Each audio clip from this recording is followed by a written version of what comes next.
I don't have any problem whatsoever pagdating po sa budget ngayon for 2024 para sa DepEd. Wala po tayong question dyan. Regardless, kahit na po medyo kumulang, wala pa rin po akong problema. Thank you. Para maging klaro po tayo.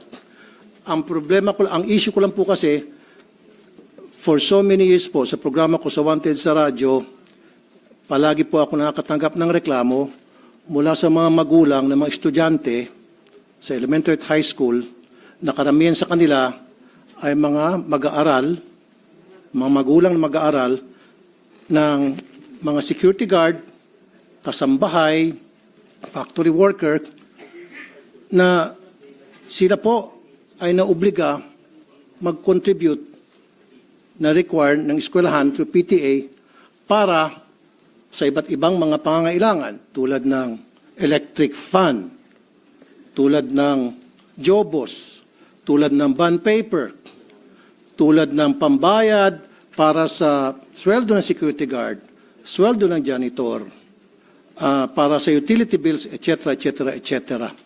Na hindi po dapat dahil meron man po talaga budget ang DepEd dyan through the MOOE.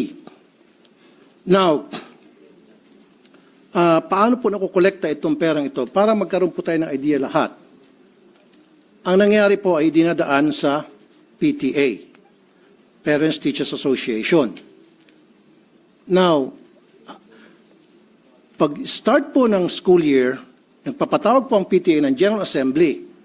At pagdating po dun sa General Assembly, magbobotohan sila muna ng mga officers. Right after na maboto po yung officers, ang next agenda agad ay maghahanap sila ng proyekto, kailangan nila mag-identify ng proyekto para sa eskwelahan. At ano po yung mga proyektong yon? Yun po yung mga gastusin na akin pong binanggit. Okay. Now, I want to put a stop to it. I really do. As much as possible during my watch as a senator of the Republic. Pero, napagsabihan po ako noon na kung gusto ko pong baguhin yung polisiya ng pangolekta to PTA, gumawa po ako ng batas. Now, I don't have to. Dahil nakita ko na po, very clear na sa akin, na meron naman pala talagang batas. Kaya lang, yung batas na yun ay hindi na-implement. Republic Act 4206, noong 1965, na-enact yan, which prohibits collection and even voluntary or otherwise from elementary schools sa public schools except for Red Cross, except for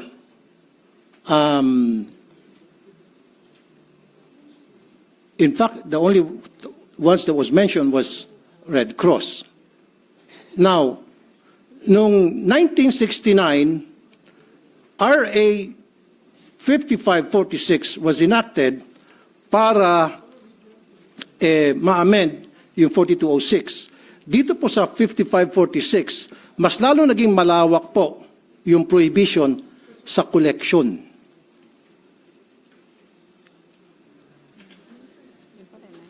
Now, may I add, Mr. President, Your Honor, kung sasabihin nyo lang sa akin ngayon na kayo po ay mag-issue ng department order telling all schools under DepEd, let's stick to 5546, period. And I will sit down.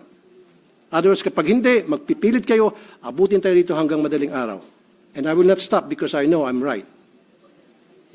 Mr. President, just a short response.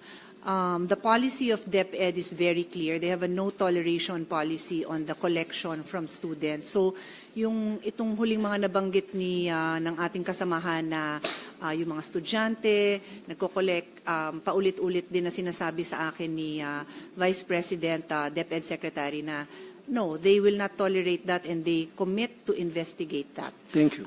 So clear po tayo dyan.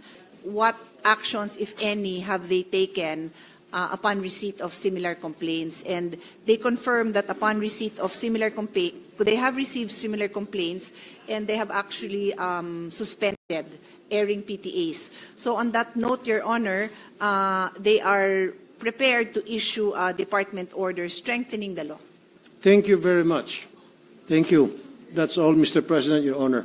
Thank you. On behalf of the thousands and thousands and thousands of parents who have students in public elementary school, would like to thank DepEd and the sponsor na magpapalabas na po kayo ng department order para to strengthen the law. At pag nagkaroon ng violation, magkakaroon po silang sanction. Yun lang po talaga ang gusto ko mangyari para matuwa na po yung maraming mga magulang. Thank you very much, Mr. Maraming President. salamat. I Thank rest you my very case. much.